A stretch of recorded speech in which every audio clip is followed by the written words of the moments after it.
In August of 1995, a bizarre video was taken of two vehicles which looked like space shuttles being moved into a large empty hangar in Kazakhstan.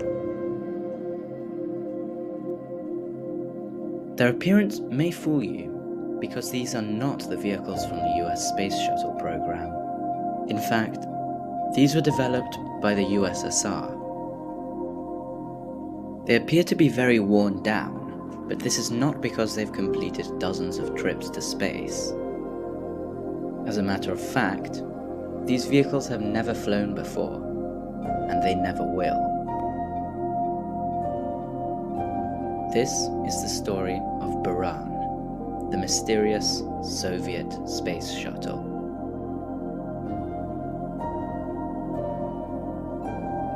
By the 1970s, the Space Shuttle program was in full development, and the Soviet Union was getting quite skeptical that it would be used as a military tool, perhaps an orbital nuclear bomber. In their mind, they thought it would have been completely necessary to develop a counterpart. So, the Soviets began the development of a spaceplane called Buran, or snowstorm in Russian. Over 1,000 companies across the Soviet Union were involved in the Buran project, a monumental achievement. Multiple hypersonic test vehicles were built, and in 1980, the construction of the first proper orbiter began. It was completed only 4 years later. The project was going extremely well, although the Soviets quickly stumbled across two large problems. The first one was to find a suitable launch vehicle, and the second was a way to transport the rocket. The first problem was already solved by the Americans. The orange tank supplied fuel to the space shuttle, and the two white side boosters provided the necessary thrust. The Soviets didn't have the time to develop a brand new launch vehicle centered just for the Buran spacecraft. Luckily, there was an enormous rocket being designed just at the right time, which was perfect for the job.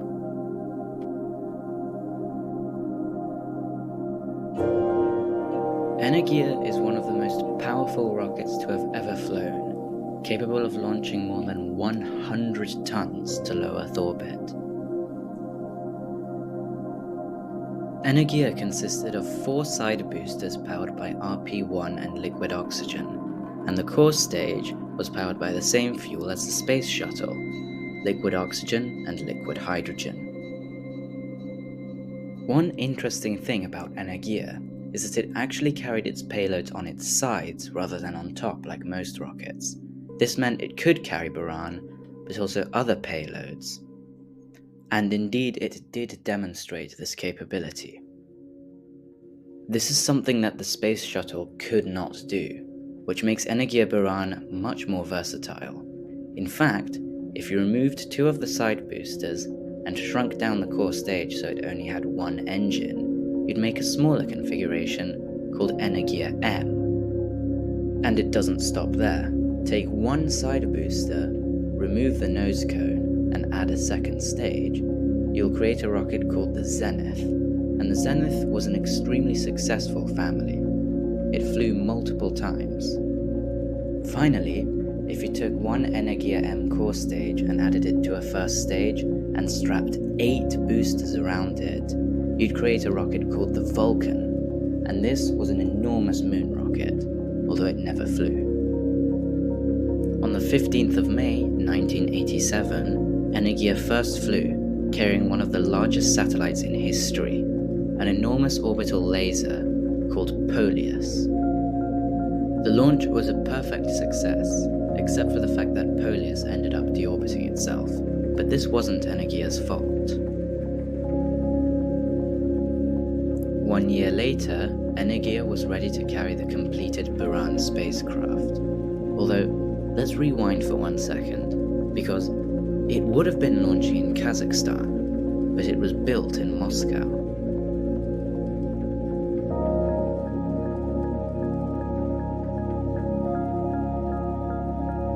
As just mentioned, the parts for Energia Buran would have to be shipped 2,000 kilometers from Moscow to the middle of Kazakhstan. How would this be achieved? Well, the Americans put parts of their space shuttle on barges.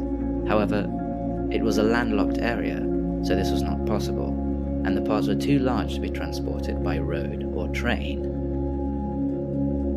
The Soviets initially tried to solve this problem by putting parts of their spacecraft on converted bombers, although this would only work so well, and it's only a temporary solution. So, enter the Antonov 124, the largest aircraft at the time, and the Soviets would think that this would be the solution for transporting their rocket. But it still wasn't large enough, so it needed some modifications. First, the Soviets thought that they could enlarge the Antonov 124 so that Buran could fit inside of its cargo hold. However, this aircraft would have to be absolutely enormous. So instead, they thought that they could tow the Buran. However, this would be extremely dangerous and would risk an enormous accident. So they decided to put the components on top of the aircraft. But this means they would need to enlarge the wings, add 2 extra engines, and add some grapple fixtures at the top. However, once this was done, they could fit the components on top. This new aircraft would be called the Antonov 225, or AN-225. The Antonov 225 was a one-of-a-kind aircraft. It first flew on the 21st of December 1988, and its first flight with Buran was on the 13th of May 1989. It was an incredible sight, an aircraft capable of carrying 250 tons and with a wingspan of 88 meters. After a flawless landing in Baikonur, Kazakhstan, the Soviets were finally ready to fly their space plane.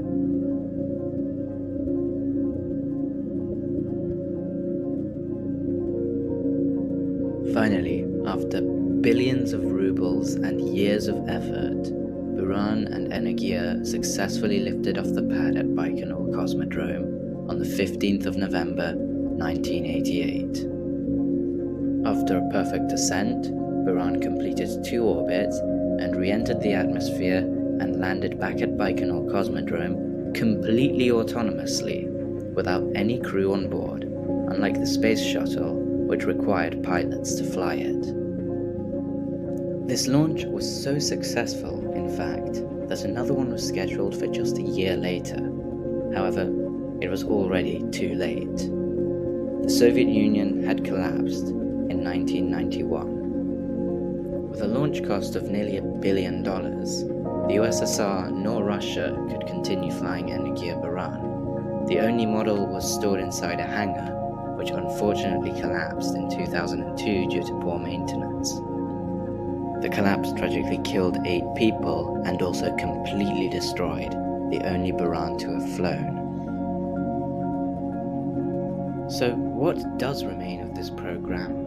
Well, in Kazakhstan over at Baikonur, there are 2 unflown Burans wasting away in a hangar that's locked off from the public. There is also an Energia M there.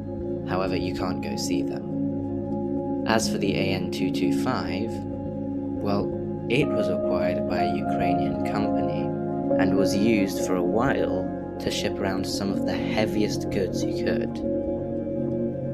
At first, it seemed like this aircraft had a new life, and for a while it did. However, in 2022, it was destroyed by a Russian bombing in the war in Ukraine. Today there is still one unfinished 225, and despite talks about how it might one day be finished, it seems unlikely that that would actually happen. Despite its unfortunate end, the Buran program was clearly very interesting. I hope you enjoyed this video. Please remember to like and subscribe, and I'll see you in the next one.